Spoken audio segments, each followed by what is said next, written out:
Fighting in Nagorno-Karabakh's main city of Stepanakert has resumed after a period of calm on Tuesday, Al Jazeera's Bernard Smith reported from Goris, Armenia. While Stepanakert was relatively quiet today, we understand that early this evening bombardment has started again, he said.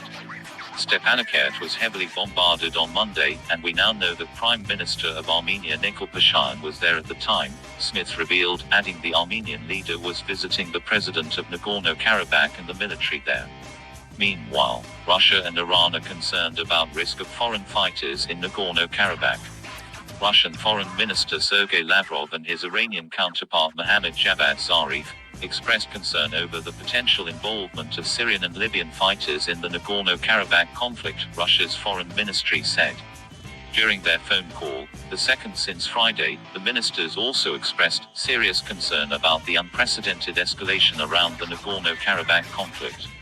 Britain and Canada said there was an urgent need to stop military action in and around Nagorno-Karabakh and called for all parties to return to the negotiating table. Canada and the United Kingdom reiterated the urgent need to end the continuing military action in and around the Nagorno-Karabakh conflict zone.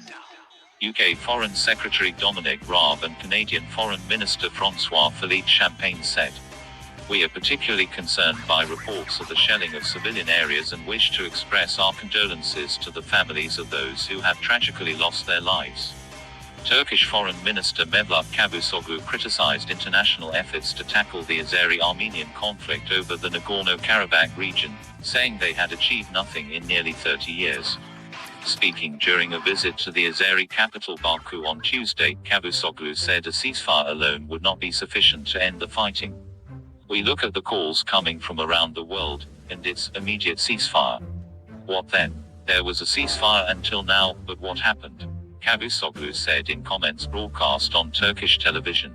Armenia's attacks on civilian settlements in Azerbaijan are not only a crime against humanity, but also a sign of the desperation that the country fell into, said Turkey's foreign minister. "We will continue to support the territorial integrity of Azerbaijan, just as we did with Georgia, Ukraine, Syria, and Iraq's territorial integrity," Mevlut Cavusoglu told a joint press conference with his Azerbaijani counterpart in Baku, Azerbaijan's capital. Turkey and Azerbaijan have denied allegations from France, Russia and Iran that Ankara is sending Syrian mercenaries to take part in the fighting that broke out in September, however. Syrian President Bashar al-Assad said Damascus can confirm that armed groups from Syria were being deployed in Nagorno-Karabakh, speaking in an interview with Russia's RIA news agency. Armenian officials in the enclave of Nagorno-Karabakh said that 21 more servicemen had been killed in fighting with Azerbaijan, bringing its total military death toll to 244 since war broke out.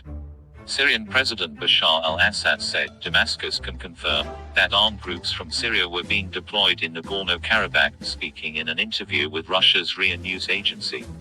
Syrian President Bashar al-Assad has accused Turkish President Tayyip Erdogan of being the main instigator of the conflict in Nagorno-Karabakh, he claimed, speaking in an interview with Russia's RIA news agency. The fighting has increased international concern that other regional powers could be dragged into the conflict.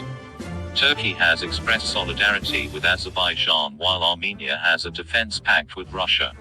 Armenia's foreign ministry issued a new call for an immediate ceasefire and said that any attempt of military solution will be resolutely prevented.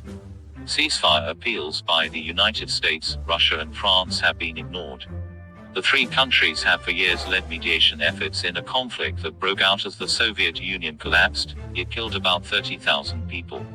Fighting in Nagorno-Karabakh has spilled into a 10th day on Tuesday, with no sign of a let-up as Armenia and Azerbaijan continue the clash over the disputed region.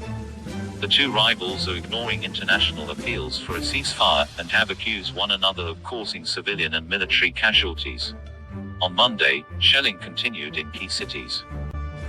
Subscribe to Free TV to keep up to date. Shut up and sit down.